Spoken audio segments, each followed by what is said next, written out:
تصور کن دو شیر وحشی قوی‌تر از هر شیر دیگه‌ای، نه برای بقا بلکه برای انتقام انسانها رو شکار می‌کردند. در این ویدیو داستان واقعی از قوی‌ترین و ترسناکترین شیرهای دنیا رو براتون تعریف می‌کنم. شیرهایی که تو کمتر از 1 سال بیش از 135 انسان رو به ضیافت مرگ کشوندن.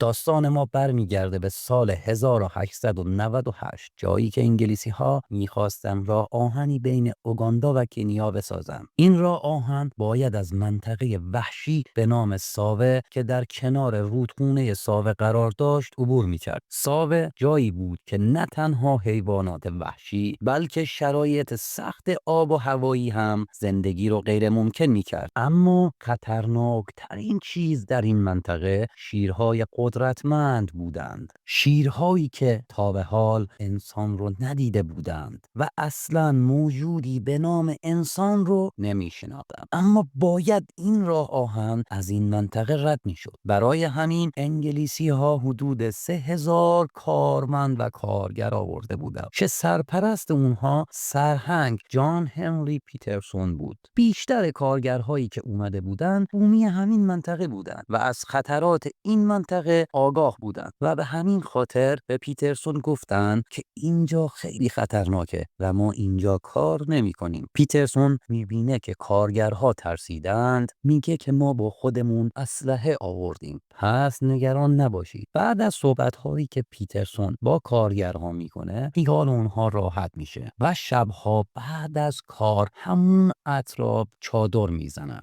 بعد از گذشت چند روز از شروع کار اتفاقاتی افتاد که اسم اون منطقه به کل عوض شد و اسم ترسناک محل کشتار رو به خودش گرفت. اگه تا به اینجا ویدیو برات جذاب بوده با یه لایک به ما انرژی بده تا بریم سراغ شیرهای افسانه‌ای ساوه. کلنگ شروع کار در مارس 1898 به زمین خورده بود و چند روزی هم از شروع کار نگذشته بود که شبها اتفاقات عجیبی می افتاد. یک روز صبح کارکنان میان میگن که یک نفرمون نیست و صبح هم سر کار نیومده. چند نفر میرن دنبالش میگردن که جنازش رو تیکه و پاره همون اطراف پیدا میکنن. جوری جنازه اون تیکه پاره شده بود که فقط از یه شیر قدرتمند در میومد. این اتفاق جوری ترس به جون همه انداخته بود که از سایه همدیگه هم میترسیدند. این شیرها که بعدها به شیرهای آدمخوار ساوه هم معروف شدند، هیچ شباهتی به شیرهای معمولی نداشتند. اونا یال نداشتند و خیلی بزرگتر از حد معمول بودند. اما نکته عجیب اینجا بود، اونا نه فقط شکار می‌کردند بلکه جسد قربانی ها رو می‌کشیدند و به اردوگاه برمیگردوندند، انگار که میخواستند پیامی ترسناک به انسانها بدن. با این اتفاقات پیترسون به اونهایی که تیراندازی بلد بودند اسلحه داد تا از بقیه و خودشون محافظت کنند. همینجور که روزها میگذره افراد یکی یکی گم یا خورده میشن و بعضی از جنازه ها هم اطراف اردوگاه ها پیدا میشن. بعد یکی از کارگرها به پیترسون میگه که 2 شیر نر بالغ رو دیده که داشتن یکی از کارگرهای گم شده رو میخوردن. پیترسون بعد از این واقعه همه رو جمع کرد و گفت که کار راه آهن فعلا تعطیله. برای همین پیترسون تصمیم میگیره که دور اردوگاه حفاظ بکشه و تا صبح آتیش روشن کنه. اما این کارها هم جواب نداد و این شیرها اصلاً به این چیزها توجه نمی‌کردند و شبها به دل اردوگاه می‌زدند و یکی 2 رو با خودشون می‌بردن و هیچ چیز جلودار این شیرها نبود.